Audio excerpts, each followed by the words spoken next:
brought something here to add to it. Amen. And this is what I want. I know we're going to find something beautiful to go to the middle of our offering table and stuff.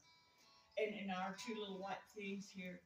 Things that you feel that would look, the church look better. Feel free to do it. We're in a new beginning. Amen.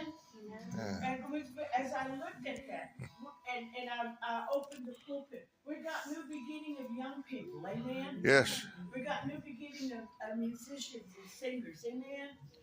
And we even got Father, even in my name I pray. Dakota will play them drums. Of children. A new beginning. Amen. Yes. Amen.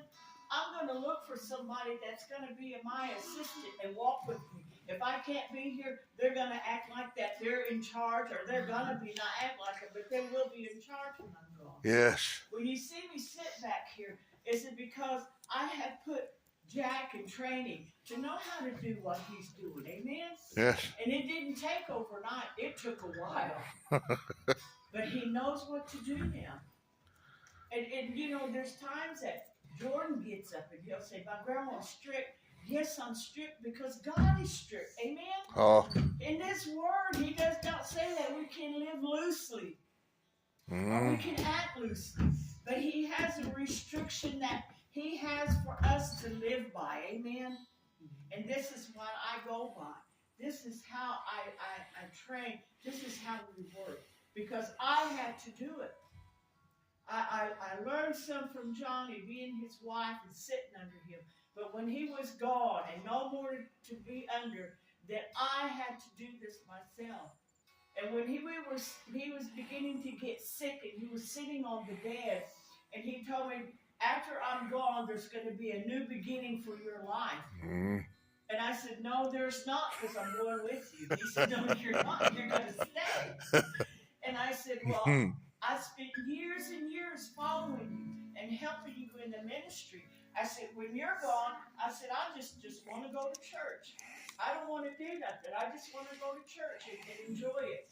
He said, I don't think so.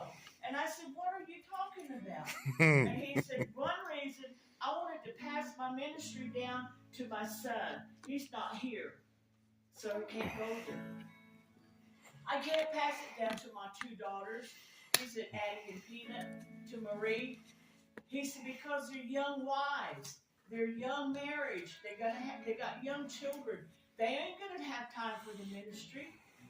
He said, so I'm passing it to you. And I said, well, I don't want it. I said, I can't fit your shoes. He said, I don't expect you to. He said, God is making you shoes for your feet. And when you get up and you put them shoes on, they know, you're going to know they're going to fit, and you're going to know where you belong. Yes. And it happened. I didn't want the ministry. I didn't want to preach. I didn't want to do it. But when I put my feet in them shoes, I knew what God wanted me to do. And I gave it 100%. Still trying to give it 100%. Yes. But I have learned everything. When Johnny left, I said, God, let me understand what I'm reading. Because if I understand, then I can give it out to people and they will understand. Amen? I've been in services where that preacher got up for 2 hours and shot right over my head. Didn't remember one word. Didn't even know what they were talking about. But in my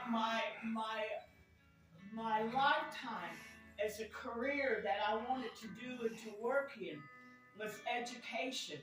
And I did do that when we moved to Michigan. I got all my schooling and everything in education and Head Start and be able to do first grade, kindergarten. I learned all of that. And the number one thing that we were taught that I have used in the ministry is that when you go in and you want to teach your children, your students something, their attention span is only 20 minutes. Only 20 minutes they pay attention. That's why in the mornings, when they come in the mornings, they teach them 20 minutes of math, spelling, history. Because after the 20 minutes, they lose it. They want to do something else. They get fidgety. They move around. They talk. So then they bring out the coloring and whatever they're going to do. Then they have recess. Refresh the mind. Bring them back in. 20 minutes are going to teach them. And they learn. Then they go maybe to lunch and they go outside and play. As soon as they come in, 20 minutes they teach them.